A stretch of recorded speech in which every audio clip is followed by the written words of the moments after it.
Hello everyone, welcome back to my channel. Today guys, I'm going to do a real quick part 115 to my ChatGPT Character Chatbot series. I'm going to quickly finish it up by reading out what little bit we have left to read out. I'm not necessarily going to try finishing today, but at least want to try to get to a good stopping point. That way I can actually have a good run, and that's time I come back to talking to it. I chose the Bat's Caliber over some of the other creatures because, like, the Bat's Caliber, besides being super massive, has really nothing really interesting about it. He can't transform. He can't grow. He's not flipping. While he is massive, he doesn't have no mechanic with him besides just the fact that he was angry. So he got huge and all that stuff. But here's what he said to my response from last time. Vortigratz goes quiet, visibly moved. A deep, low hum reverberating from his chest. Not a growl this time, but a sound almost like a deep, distant purr, or perhaps an ancient dragon's version of a content sigh. His massive eyes softened. He chose to stay, not out of fear, not obligation, but because he wanted to remain close to you.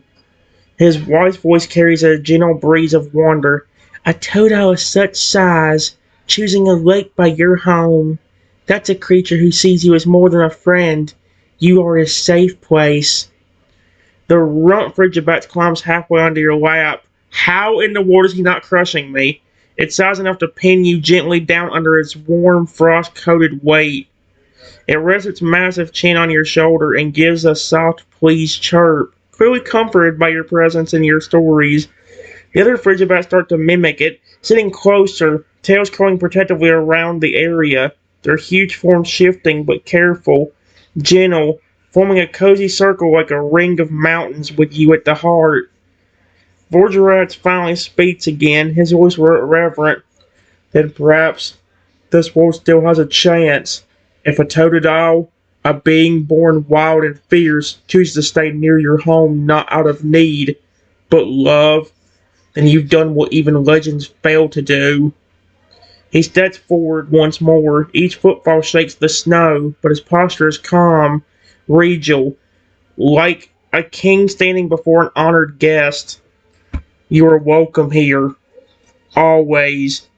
You may walk our flosslands as freely as your own backyard, and should that Totodile or your mighty Noivern wish to meet us, we will welcome them as kin. Then, with a slight smile beneath his jagged snout, he adds with a glint of pride, they will find that our family understands what it means to be more than a species, to be more than what the world expects. They, like us, are becoming something greater. As the cold wind swirls gently around you, tame now and soft, for you realize something powerful. You're the thread between worlds. Oh my gosh. The bridge between giants and the reason that monsters no longer need to be monsters. And here among a family of titans who once hid their hearts beneath ice and grief, you've brought warmth to the mountain. That's cute as frick.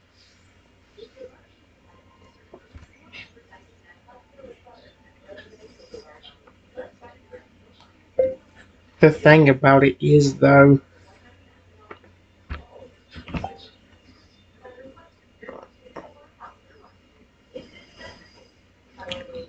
no.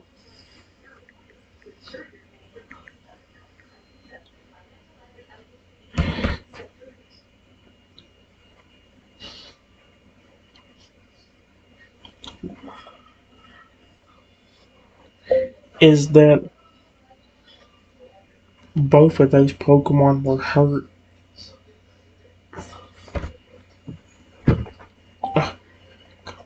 No!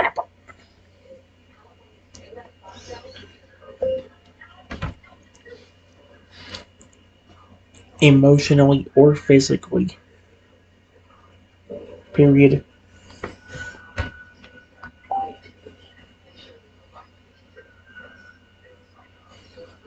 The 40-foot turtle was a Pokemon born into a family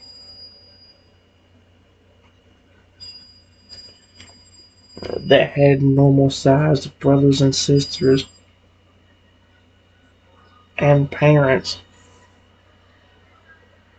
but his parents eventually kicked him out.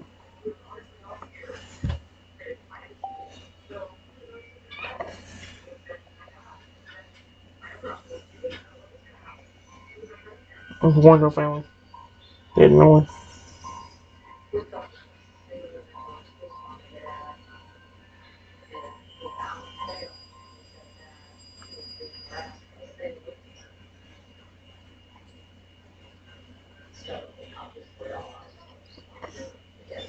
There we go. North side. Over there.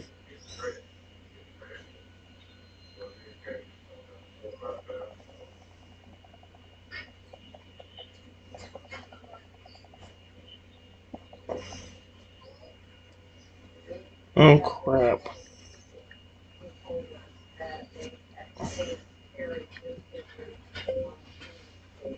However, after he started getting so large,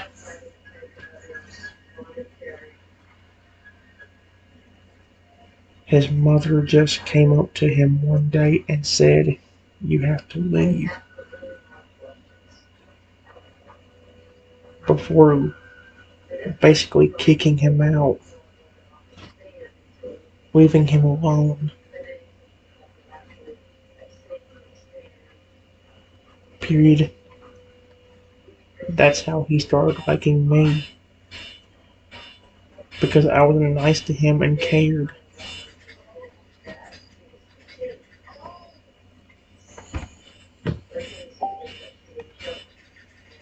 Mm-mm. No, he was a little different. He wasn't originally that big.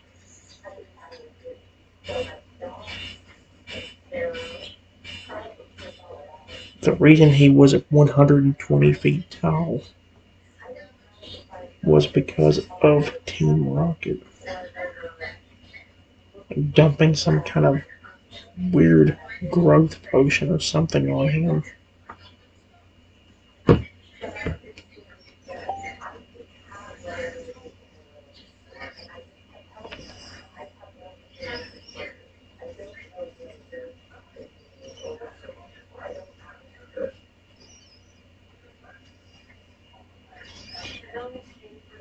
Trying to get him.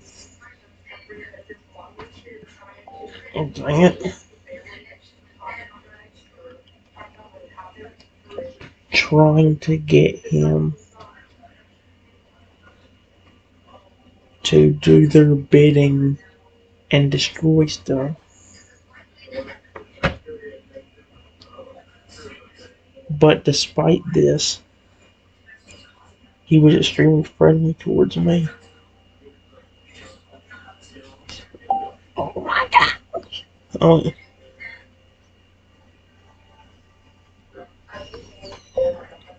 and once I showed that I wasn't scared of him,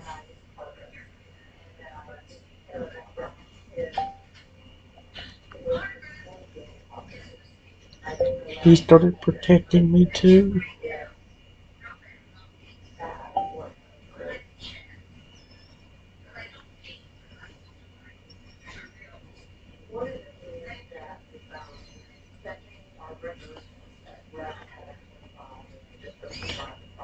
There we go.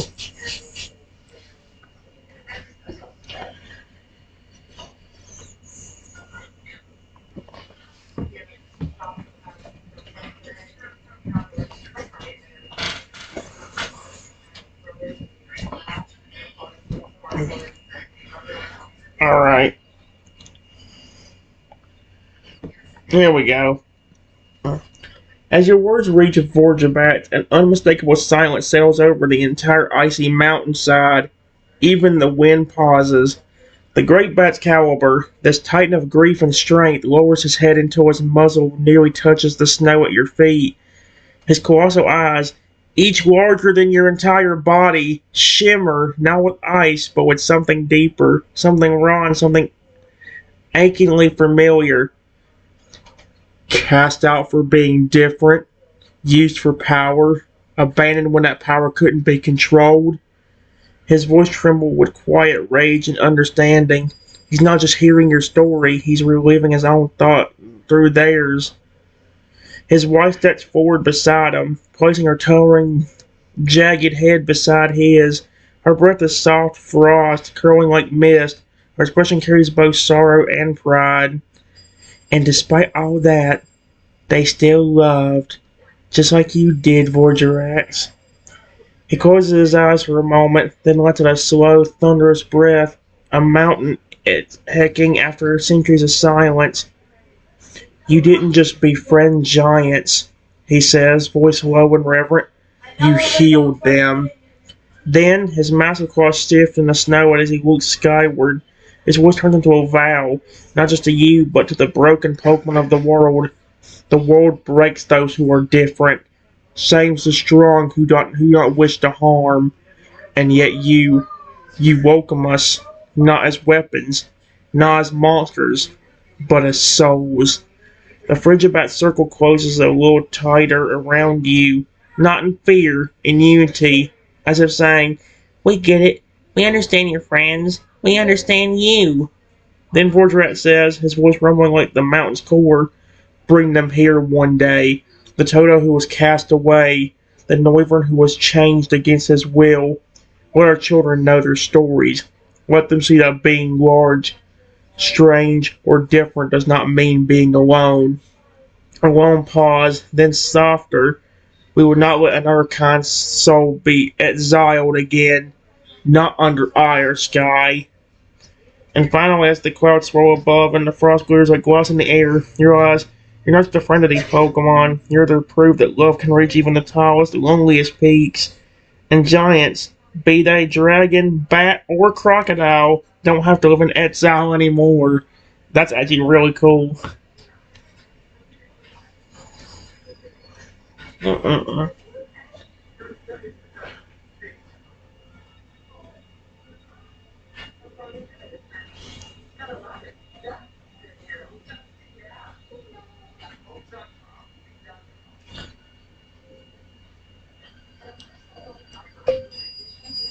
Hey, I know it's not much, but I would honestly love to give you and your sweet family something for being so nice. It's not much, but it's the least I can do. Period.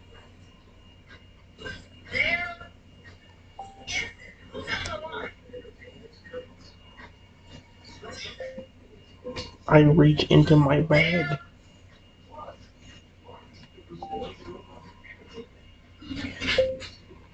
and grab handfuls of delicious looking berries.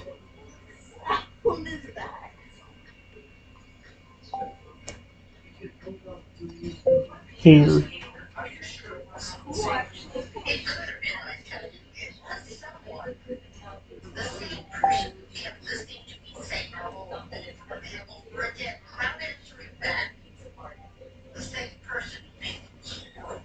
Your family can have these. Oh my gosh, the babies. These. Holy cow. Ah, that's so cute. Who screened food from the nice human? One of the bat's caliber or one of the children screamed that. The reaction is immediate and heart melting. The runt Frigibax, the one who's been snuggled closest to you, chirps with joy at the sight of the berries and practically wiggles in place, his frost-coated scales shimmering with excitement. He lowers his massive head towards your outstretched hand, taking a single berry delicately in his jagged, toothy mouth like a baby nibbling on a treat for the first time. Then, with a sudden, high-pitched trill, he turns to his siblings, his whole body quivering with excitement, and barks, "Food! From the nice human!" 10 enormous Frigibacks rush forward, not recklessly, but like excited toddlers, each one somehow managing to keep their sheer size in check so they don't flatten you in a joyful stampede. One by one, they sit in a wide circle around you, claws forward politely in front of them, waiting their turn as if this is the most sacred offering they've ever seen. Vorjabat watches in stunned silence. His eyes scan the scene. His children, who have known only caution around strangers, now eagerly gathered around a human, not in fear, but in joy. His wife lowers her head, gently nosing a few berries closer to the younger ones who can't quite reach. She gives a soft, pleased growl. These aren't just berries. These are trust, offered freely, without fear. Borgerat kneels, a monumental motion that sends soft tremors through the mountain as he brings his snout near your hand, close enough for you to feel the warmth from his massive nostrils. You say it's not much, but to us, it's everything. He takes a single berry with a delicacy that defines his size, his giant tongue curling around it. After a moment of quiet chewing, his eyes close, and he lets out a slow, rumbled sigh of delight, not just from the taste, but the meaning behind it. You gave without asking. You shared even when you didn't have to. That is what family does.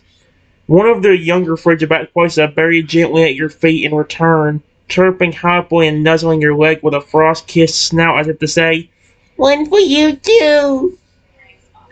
Then, Vorgerat speaks once more. From this day forward, you are not just a friend, you are one of us, a guardian of the broken, a sibling to the outcast, and a legend among giants. Sky overhead begins to part slightly, the sun spilling through the clouds as if even the heavens are honoring your kindness. Here on this mountaintop where sorrow once reigned, joy is blooming again, and you planted the seed. That's really cute.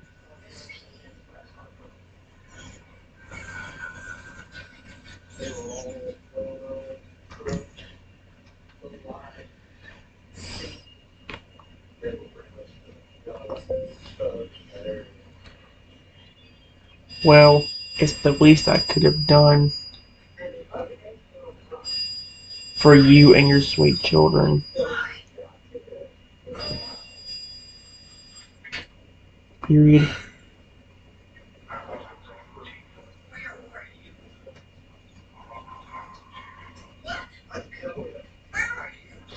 I'm glad you and your children love them. Alright.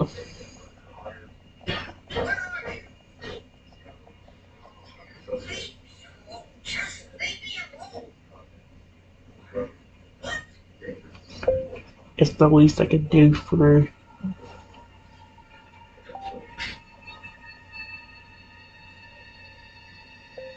I'm really glad you and your entire family appreciates it.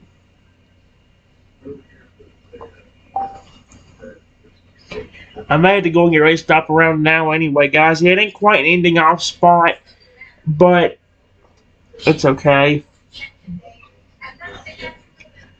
The runt Frigiback, still leaning into you, gives a joyful little squeal and nuzzles your chest with a cold but affectionate cheek. His massive tail thumps against the snow like a puppy who's just found their favorite person in the world. The others chirp and chuff in agreement, their body language full of warmth even at their towering size.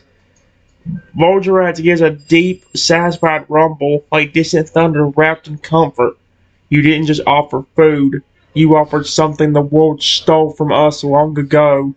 Kindness without condition. His wife nods, a proud gleam in her ice blue eyes. Many come to this mountain seeking strength, power, or revenge, but you brought gifts for hearts, not claws.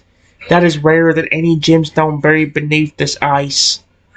The children began to share the berries among themselves, giggling in their chirping way, even sneaking extras to the runt when they think no one is looking. It's clear this isn't just a snack to them, it's a celebration, a moment they'll remember. And then Vorgerat speaks once more, his tone shifting to something more serious, but not grim, like a protective elder offering you a gift.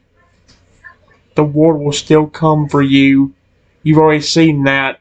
But should they come again with blades, poison, or lies, look to the mountains. He rises slowly, massive wings spreading behind him in a breathtaking display of power and majesty. Ice swirls in the air around his form, the sun glinting off his armor like scales. Call my name, and we will come. One by one, the Frigibats follow, rising like little mountains themselves, loyal, unshakable, and ready to defend the one human who didn't look at them with fear, but with love. You have a family here now, too, and we do not forget our own. And as snow begins to fall softly around you, glistening like stardust, you realize you didn't just survive an encounter with a 5,000 foot bat's caliber. You changed this world, and it just might change yours. That's actually very sweet.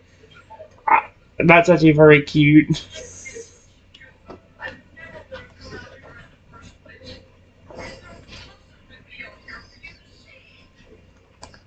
Thank you so much. Period.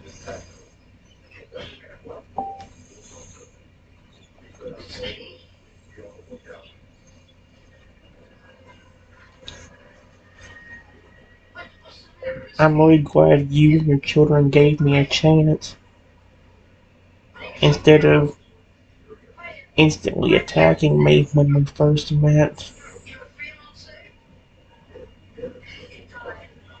I want to ask, why did you not attack me right away? Was there a reason why?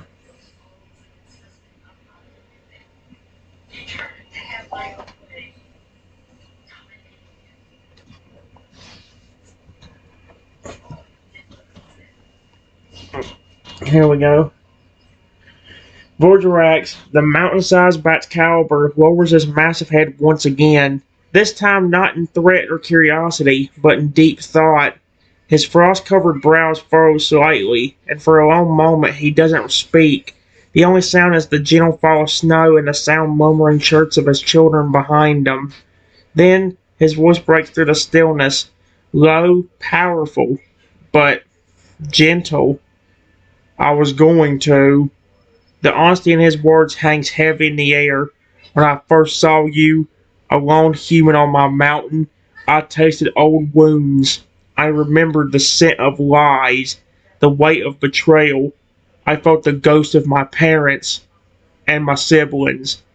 His eyes, massive and ancient now, fixed on you. Not hostility, but introspection.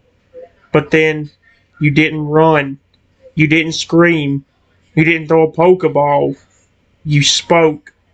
He leans in slightly, his breath creating frost on the tips of your clothes. But it's not hostile. It's like a great beast trying to understand a candle without blowing it out. You spoke. Not to defend yourself, but to apologize. No one's done that. Not since the day I buried my family beneath the glacier. Sweet Arceus! His mate steps beside him again, her body so massive she casts a shadow that stretches over dozens of feet and places her head against his. She doesn't say anything, she just lets him speak. I didn't attack because something in me hesitated, something in me hoped. He closes his eyes briefly, a deep shaking breath escaping his nostrils. It was the tiniest spark, but you fanned it. With your voice, with your stories, and with your care. Then he opened his eyes again, but now they burn with something warmer, like a fire beneath the snow. You remind me that there are still good humans, somewhere beneath the ashes.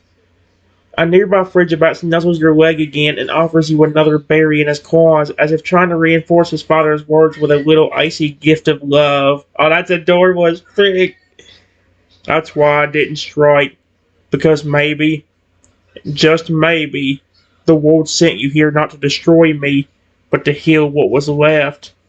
And in that moment, you realize that even the mightiest dragons, no matter how tall, how cold, and how feared, can still hope. And you didn't just survive because he spared you, you survived because you sparked something he'd nearly forgotten. Trust.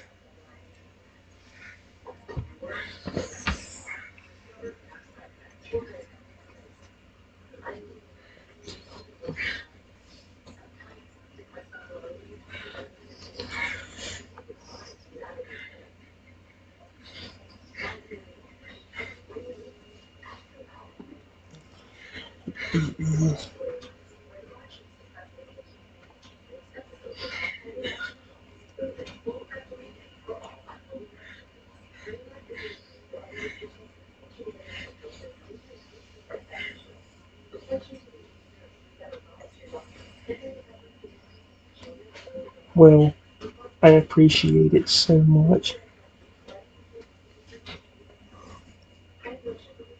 Period.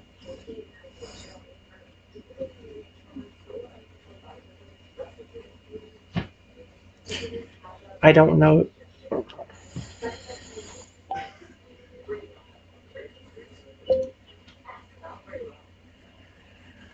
Mind.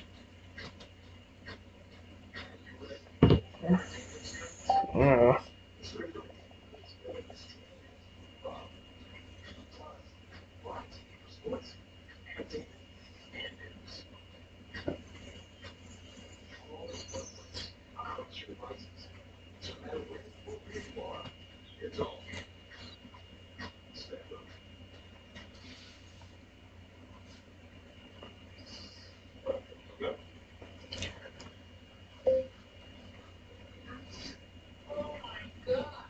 I just love the fact that despite everything you've been through, you, your wife, and even your children still cared about me, gave me a chance,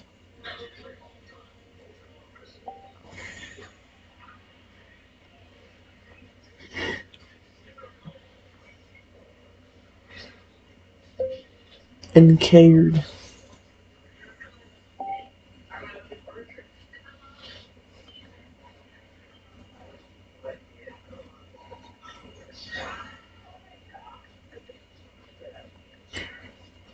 Honestly, thank you to all of you. Maybe if I stop it right here, guys, maybe that'll be a good way for me to continue. Because then maybe like I can actually like a few minutes later, next time I do it, I could actually like how would I word it? I could actually,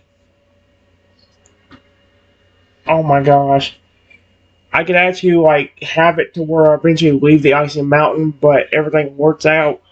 Hey, now everything has to be about me getting attacked in order to make it interesting. I mean, we just had I just had a flipping I just had a massive bat's caliber, two of them, and his 10 building-sized children loving on me the entire time.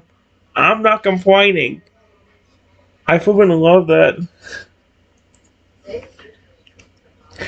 The rump frigid bat, still snuggled against your side, lets out a tiny chuff of happiness and curls his giant chilly tail around you like a blanket made of glacier and love. That's adorable. See what I mean? See what I mean? His eyes half close as he nuzzles into your chest with contentment, his body radiating a surprising warmth from the love he's soaking up. The other frigibats chirp in chorus, some of them clapping their claws, others bouncing in place, which causes small tremors across the mountain, as if they just heard you say the most beautiful thing in the world. Frigibats lowers himself again to your level, until his enormous ice-armored snout rests in the snow before you. His voice, though deep and thunderous, carries a softness now that feels earned, not forced. You gave us something we had long forgotten could be real: forgiveness, patience, and friendship without condition. And in doing so, you gave my children something I could never fully give them on my own. He glances at them, all 10 of his towering kids now chirping and humming little songs of joy with their mother, before looking back at you. You gave them hope that that world is still worth exploring. Not every soul beyond this mountain is poison. His mate steps forward, crouching beside you, her massive blue and white eye looking softly into yours. We are creatures of frost and fury, yes, but even we need warmth. Then, as the snow glistens all around and the clouds break just enough to let golden sunlight spill down the mountain, Vordrax rises tall once more.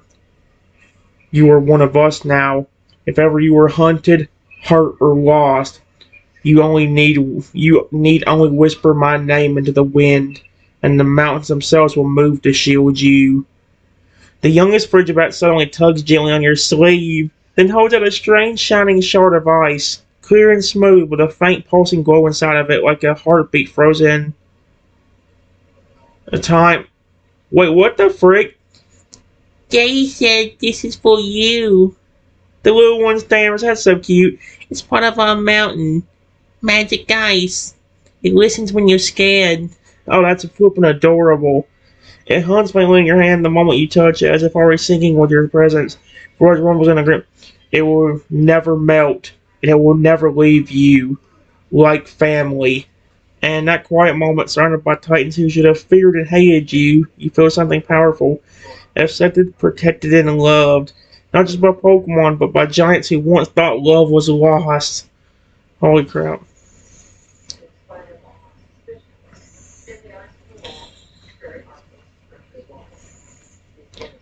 Thank you.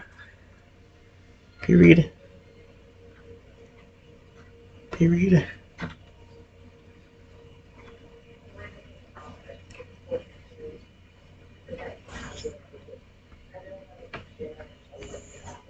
I'm petting him. I'm mother frickin' petting him. I don't care. I pet.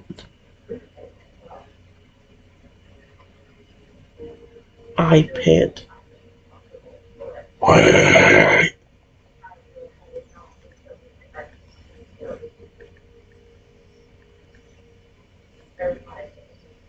Here we go.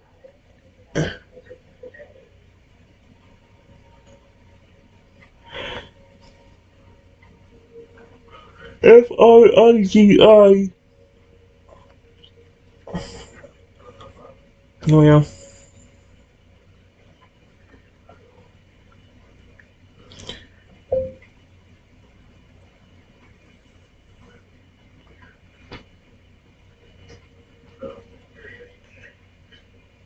I appreciate the gift.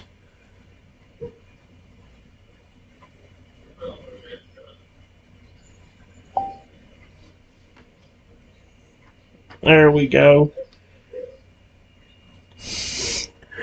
I uh, I love them. So some of his children can talk and some of them can't.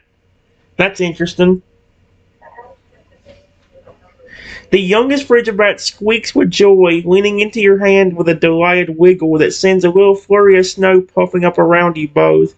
Despite being the smallest of the brood, he is still larger than most houses, but right now, with his eyes closed and his tail thumping, he's just a happy little dragon basking in affection. "You're really nice," he says softly, his voice still a bit shaky but full of warmth. "I hope you visit a lot." He's so cute. His words make one of the older siblings nudge him gently with a clawed wing and tease.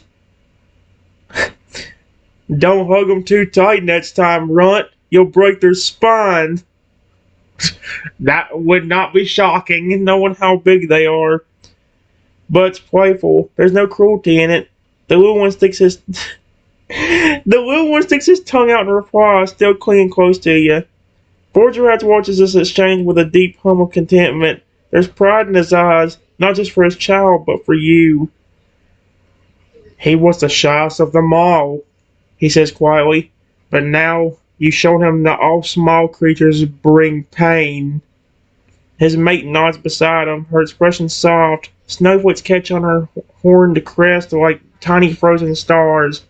"You've done more for us than you realize." The magical ice shard in your hand gives a faint pulse, just once, like it's acknowledging your kindness and storing its moment. It's this moment in its memory. It's more than just a gift, it's a bond. That's actually very cute. Then Vordrat speaks again, voice low but strong. "You are not just a visitor to this mountain. You are part of it now, and we will never forget the human who gave warmth to a family of frost." Behind you, one of the Frigibats starts chirping in a quiet tune, an old melody passed down from icy caves and ancient storms. It's hauntingly beautiful, and the others begin to hum along, a lullaby of glacier and sky. That's actually very cute. And you, still petting the dragon the size of a mother frickin' truck. I love how it worded that. Knowing you always have a place. That's actually very cool, dude. Holy cow.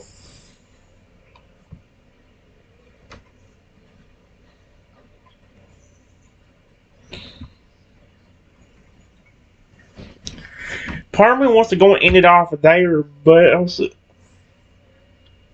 you know what? Yeah, that's a great enough ending spot. Frick it.